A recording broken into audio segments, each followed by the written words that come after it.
7장 마지막 부분에서 기도하지 않고 기도하는 사람을 방해하는 자에게 하나님의 심판이 있을 것이라는 말씀을 하셨습니다.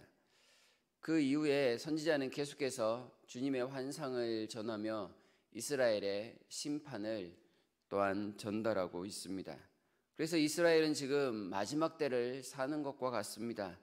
끝이 가까웠고 하나님께서는 결코 용서하시지 않을 것이기 때문입니다. 그렇다면 기도하지 않아서 심판을 당할 사람들의 모습은 어떠합니까? 먼저 부자로서 폭력을 휘두르는 사람들입니다. 4절에서 6절까지의 내용이 나타나 있는데요. 이 내용은 이미 2장에서 이스라엘의 죄를 언급할 때 사용되었던 그 말들이 다시금 그대로 반복되고 있습니다. 부자들에게 있어서 가난한 자들은 사람이 아닌 것처럼 보입니다. 자신들의 이익을 위해서 어떻게 사용을 해도 괜찮은 그런 사람들입니다. 6절을 보시면 은으로 힘없는 자를 사며 신 한 켤레로 가난한 자들을 산다고 되어 있습니다. 은이나 신 한 켤레 갚을 돈이 없어서 한 사람이 다른 사람의 노예로 팔리는 상황입니다. 요즘 고리 대금업자들이 원금보다 더 비싼 이자를 가지고 한 사람의 인생을 망가뜨리는 경우와 비슷합니다. 이익 앞에서 부자들은 이렇게 철저히 냉정하고 무자비합니다. 가난한 자들은 부자들에게 하나의 소모품에 불과해 보입니다. 이들은 또한 에바, 부피 단위, 세겔, 무게의 단위를 수시로 조작을 합니다. 그리고 거짓 저울을 사용해서 부당 이익을 취합니다. 그리고 그렇게 얻은 부당 이익을 가지고 힘을 길러서 또다시 가난한 자들을 핍박하고 괴롭힙니다. 가난한 자들은 이런 부자들 앞에서 죽도록 일만 합니다. 그러다가 노예로 팔리기도 하고 힘이 닿으면 그렇게 생을 마감하는 사람들입니다. 이 가난한 자들도 똑같은 이스라엘의 형제들인데 말입니다. 두 번째, 이 멸망할 이스라엘 백성들의 삶의 모습은 5절에서 보이는 것처럼 매우 형식적인 신앙인들입니다. 5절에 월삭, 매달, 첫날, 초하루를 가리키는데요. 월삭과 안식일은 하나님 앞에 모인 곳으로 나타납니다. 정기적인 하나님 앞에 모이는 날이어서 더 이상 장사할 수 없는 날입니다. 그래서 부자들에게는 이 날들이 그저 빨리 지나갔으면 좋겠다 싶은 날들입니다. 이익을 낼 수가 없기 때문이죠. 이 사실이 무엇을 의미합니까? 부자들에게 있어서 하나님 앞에 꼬박꼬박 예배당에 나오지만 그들에게 하나님은 멀게만 느껴집니다. 매우 가식적인 모습으로 하나님 앞에 예배하는 자들이라는 뜻입니다.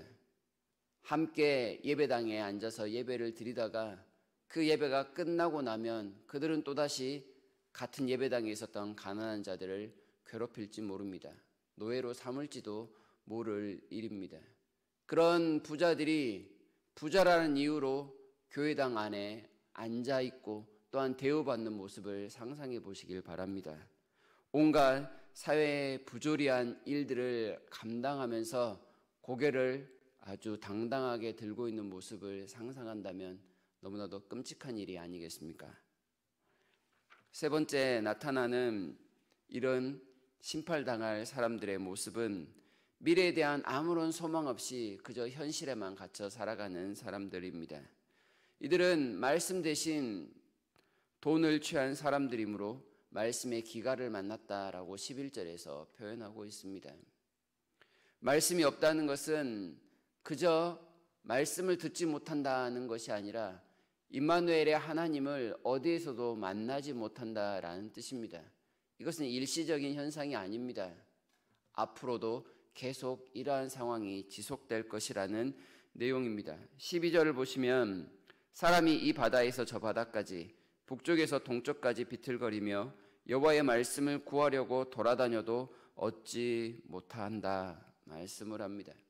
동서남북 어디에서도 이 사람들은 더 이상 하나님의 말씀을 만나지 못합니다. 하나님의 도우심을 경험하지 못합니다. 여호와의 도움은 더 이상 그들과 함께하지 않습니다. 냉정하게 그들은 이제 목자 없는 양과 같은 신세, 그들 스스로 그들의 모든 안위를 책임져야 하는 상태가 되었습니다.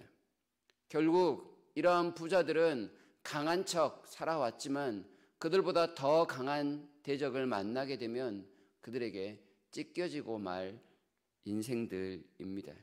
실제 역사적으로 얼마 지나지 않아, 이 예언이 있고 나서 얼마 지나지 않아 아수르라는 제국에 의해서 이스라엘은 멸망합니다. 그리고 전 세계로 흩어지고 말았습니다. 그때야 하나님을 찾았는지 모릅니다. 그러나 그 어느 곳에서도 이들은 하나님을 만나지 못했습니다. 그들에게 기다리고 있었던 것은 하나님이 계시지 않으니 절망뿐이었습니다. 이 말씀을 읽으며 우리가 생각해야 될 게 무엇이겠습니까? 혹시나 기도가 막힌다거나 기도가 잘 되지 않는다면 먼저 우리 자신을 돌아봐야 하겠습니다. 부조리한 세상에 동화되어 적당히 남을 속이며 살고 있지는 않은지 살펴야 합니다. 형식적인 예배 생활에 젖어 세상의 폭력을 수용하고 있었던 건 아닌지 생각해야 합니다. 말씀이 들리지 않아도 위기의식을 느끼지 않고 그저 바쁜 현실에만 갇혀 사는 건 아닌가 우리를 돌아볼 수 있어야 합니다.